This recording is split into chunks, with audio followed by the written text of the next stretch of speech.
మా వంటగదికి స్వాగతం. మా వంటగదిలో ఈరోజు ఎంతో సింపుల్గాను అప్పటికప్పుడుగా రెడీ చేసుకొని టమాటా పచ్చడి ఎలా చేయాలో చూద్దాం. ఇది మిక్సీ కానీ నూరే పని లేకుండా టమాటా పచ్చి ఉల్లిపాయ పచ్చడి ఎలా తయారు చేయాలో చూద్దాం. స్టవ్ పై పాన్ పెట్టుకొని 1 టేబుల్ స్పూన్ ఆయిల్ వేద్దాం.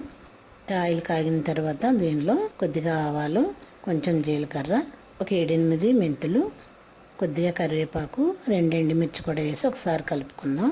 చాలామంది టమాటా కాల్చి చేస్తారు. నేనైతే 1 టీ స్పూన్ నూనెలో వేయించేస్తున్నాను.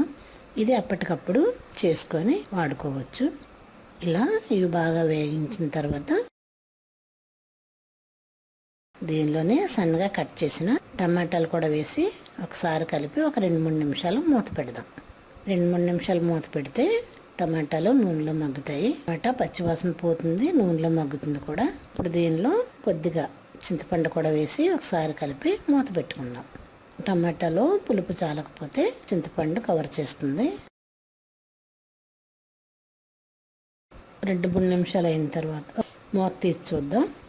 టమాటా చింతపండు కూడా బాగా మగ్గాయి కాబట్టి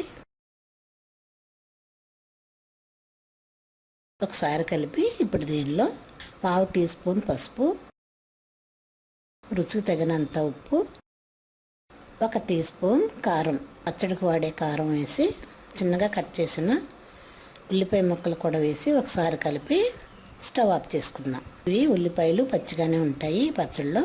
ఇవి అప్పటికప్పుడు ఇన్స్టెంట్గా చేసుకొని టమాటా పచ్చడి. ఇప్పుడు దీన్ని ఇలా రెడీ అయిన ఈ పచ్చి ఉల్లిపాయ టమాటా పచ్చడిని ఒక బౌల్లో వేసుకొని సర్వ్ చేద్దాం. మా వంటగదిలో ఎంతో సింపుల్గా చేసుకొని ఇన్స్టెంట్ టమాటా ఉల్లిపాయ పచ్చడి రెడీ.